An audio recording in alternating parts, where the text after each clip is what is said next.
Kamal Bay, 77 kilograms, 2025 world team coming off an Olympic berth. What does that mean to you to have Olympian Kamal Bay on your name? It's a great feeling, obviously. You grow up wrestling 24 years and, you finally get that stamp Olympian. It's a stepping stone, huge accomplishment, but, it's not going to mean anything to me really until I get my medal. So I want to be Kamal Bay, the Olympic medalist, So that's my next step, one thing after another, so. When were you aware of the Olympics and the World Championships? This was the high bar of the sport. I was early. When I started wrestling at 3 years old, it was already off season, so we were watching freestyle wrestling. We were watching Greco-Roman wrestling. So I knew that the pinnacle of wrestling was to make it to the Olympic Games. So right there, my dad drove me all around the country. We went to every tournament we could, every national, every invite, whatever, and we just like wrestling. So I knew where I wanted to be from an early age. So you were watching Greco at 3? Oh yeah, I was watching people pick people up, throw people, and that's where I really fell in love. I didn't know you could shoot on legs really, because we were starting freestyle Greco, and my team was really big on Greco. So my first time touching legs, I was actually wrestling my lifelong friend Isaiah White in a folk style match, and I go out there on wrestling, and he texted me because I didn't know you could touch legs, and he just blasts right through me. I'm like, oh my God, this dude's grabbing my legs. He's like, wrestle, wrestle, wrestle. My dad never he just threw me in there. He's like, just wrestle, wrestle, wrestle, and it was so funny. So when you're in that situation and you realize you're going to attack legs, is that a moment of clarity or is it a revelation? Oh, absolutely. So when I realized you could attack legs, my dad dropped everything. We left the team that we were currently at, and then we went to go wrestle for the Harvey Twisters. So I can learn the leg grabbing, sweep singles and everything. It was great. How did you mesh those two together, knowing that you loved Greco, but that you had to incorporate some other things? I consider myself to be an all-around wrestler. I can shoot it on the legs, come up to the body. I can start on the body, go to the legs. So in that aspect, I think it makes you more dangerous, knowing all the positions you can be in and how to score from them.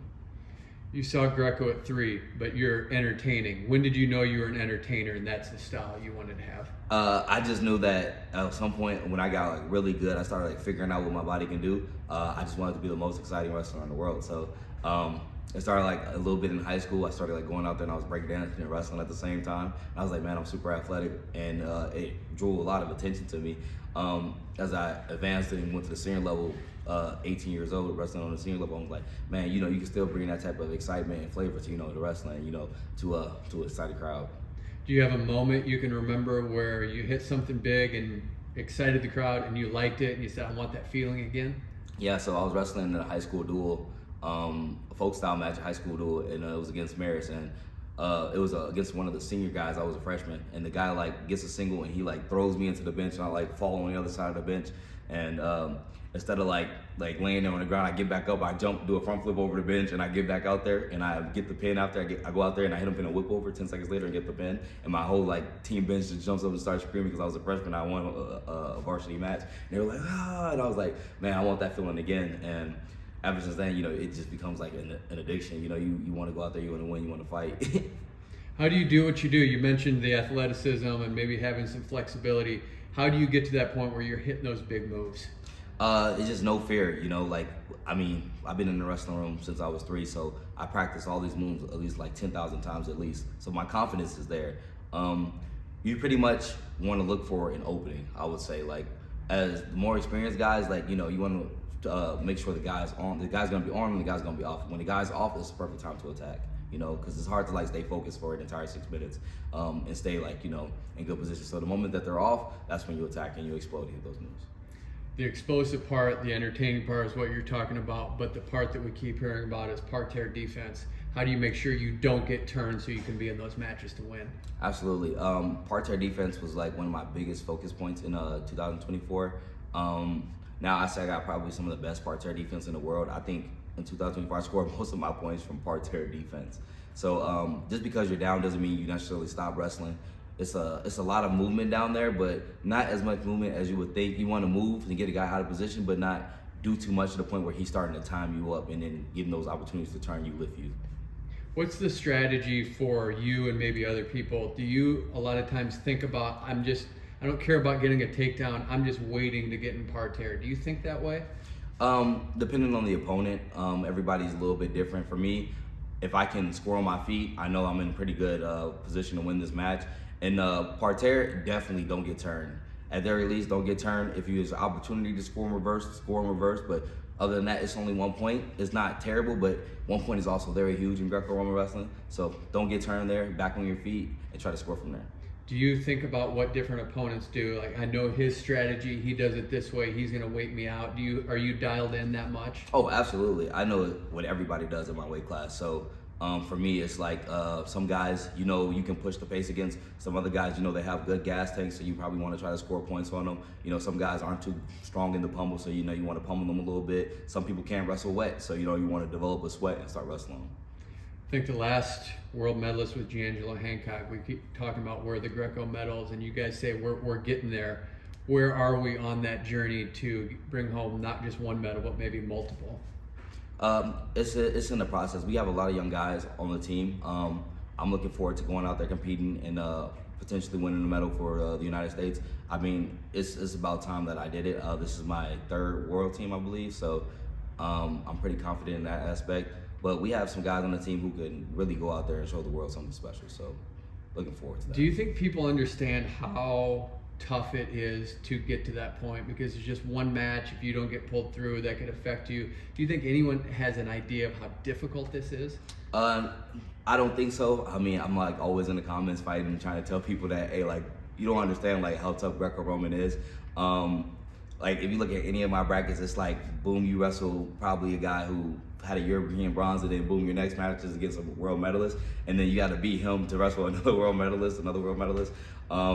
In that aspect, it can be kind of challenging, but everyone's tough. Like, we have like random countries who are just like, hey, this one dude in this particular weight class is just super solid in Greco-Roman. It's just like, it's hard to pretty much keep up, but I think the more we get people into it, the more people learn about it, they'll start realizing that, like, hey, like, these guys are tough. Like, myself, like, I'm super athletic, super talented in Greco-Roman wrestling, and to speak about myself like that is kind of weird and cringy, but I don't have a medal yet. I go on these matches and I beat these high caliber guys, but you get out there at the World Championships and it's a dogfight. You battle a guy 1-1, and then say you lose, now you need him to carry you back in the tournament. You just had a dogfight with him, and like sometimes it's just unlikely that he makes it back through the semis. But it is what it is. You just got to get back out there and do it again. But I mean, making it deep, I think the hardest part, making it to the quarterfinals. You win the quarterfinals, then you got a little bit of a break, and then you get rush to your semis.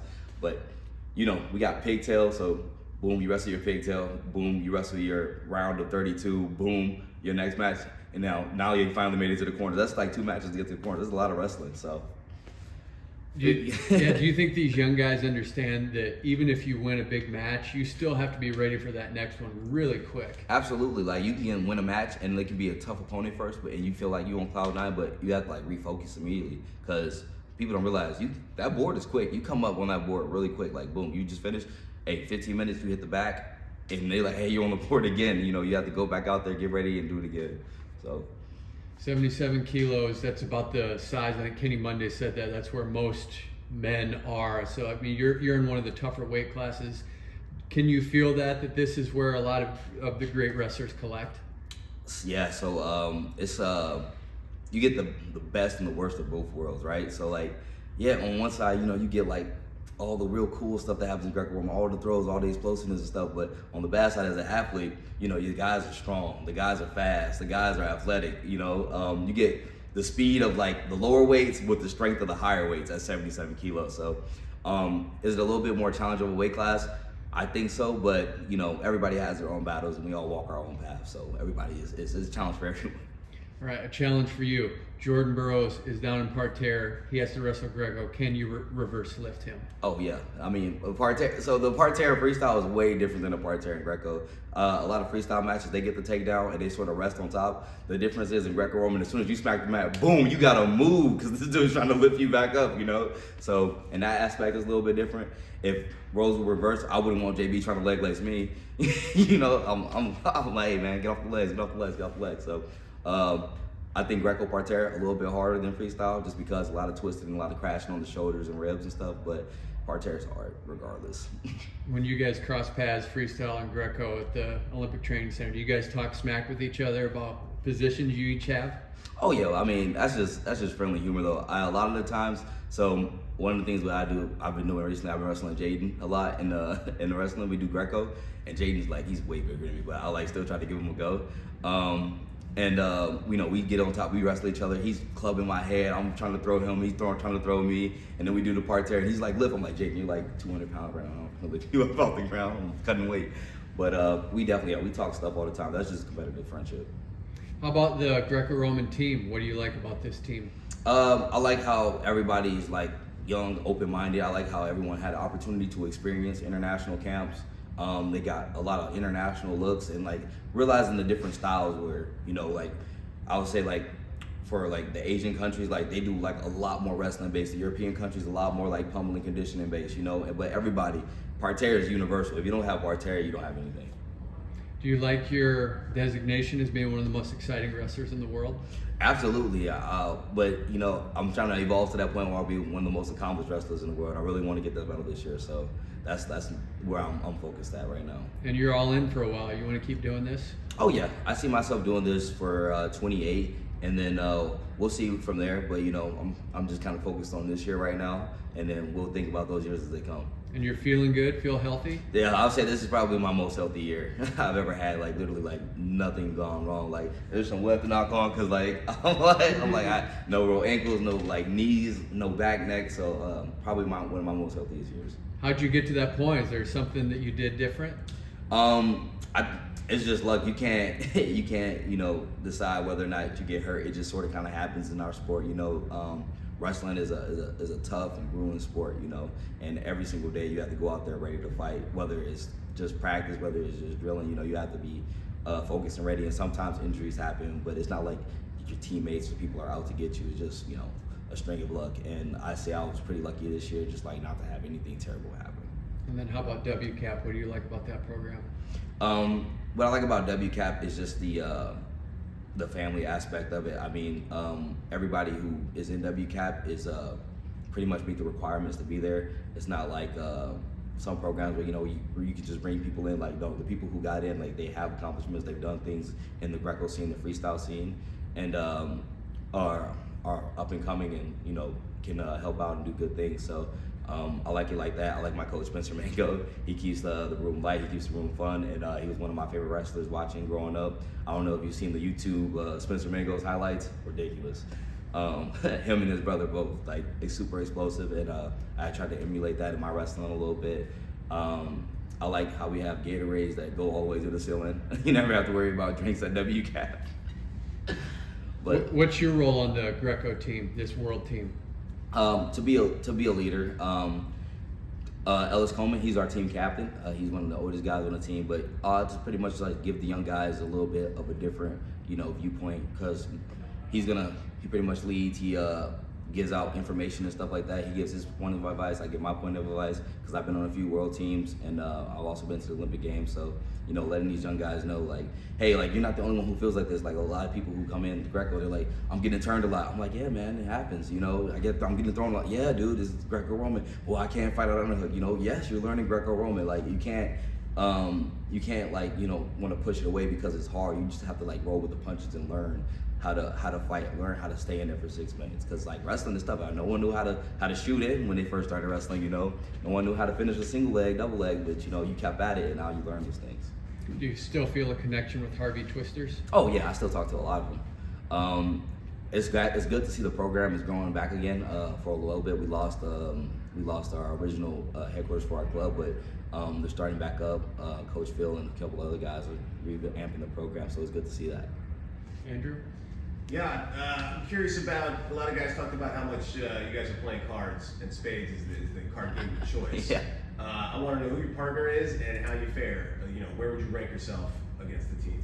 I mean, I'm a universal player, man. I can play with someone who hasn't played before. I can play with somebody with experience. So my favorite partner will probably be, I like playing with Spencer, and I like playing with Herb a lot, because when I play with Herb, he lets me like kind of conduct, see what everybody's doing, lie a little bit, try to get the guys off and play the cards.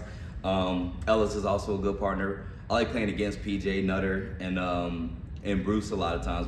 He just gets in my head sometimes, so those are probably my favorite people to play with. Yeah. So you guys are playing like you cycle through everybody, you know, a lot of their tricks. Oh yeah, I mean, shoot. After practice, in between practices, we play spades in the office. If we don't have anything to do, as far as like go back home military wise, so we would play some spades real quick before we go to lunch, and then we dip out. And I heard basketball is a popular one, and that you're one of the better basketball players on the team. But they kind of had to stop playing basketball. It got too rough. It's a wrestler thing, man.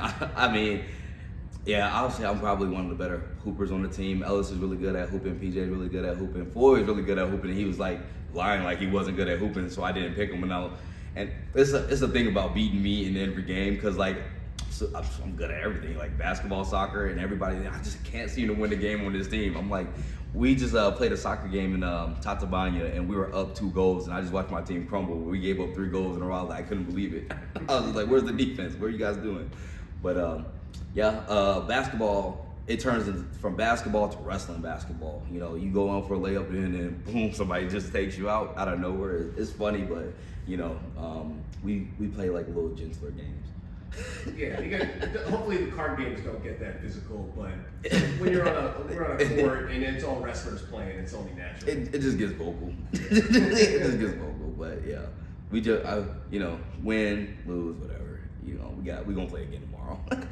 Nice. And I got one more question. Is more on the lighter side of let's say World's Ends. You're no more not training anymore. You got a week to recover. Your body's feeling good. You get your appetite back, and you're going for that like one meal that you've been waiting for, that you've been putting off or whatever. What's the food or the restaurant? What are you gonna seek out?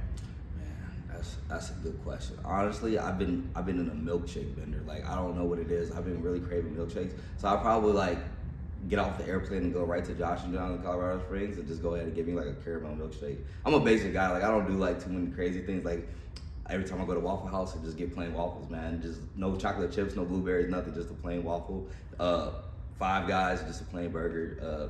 2 patties, mayo, ketchup, and I'm chilling. But a caramel milkshake. Caramel milkshake, it'll be so good. Yeah, that does sound good. I'm getting hungry now. It's almost lunchtime. So something about it. Yeah. Something about it. Well, appreciate you bringing the energy. I know you said you guys been going through a lot. I know this is all the cool stuff that Rudis is doing, and for Team USA, I'm pumped for Worlds in Croatia. Anything else before we let you get back to the rest of this cool stuff? Nothing much. Just say, hey, thank you guys for the support. Thank you guys for your time. Grow Greco, support Greco, try Greco, and that'll be all. All right, awesome. Thank Looking you. forward to watching you compete. Thanks for your time. Thank you guys.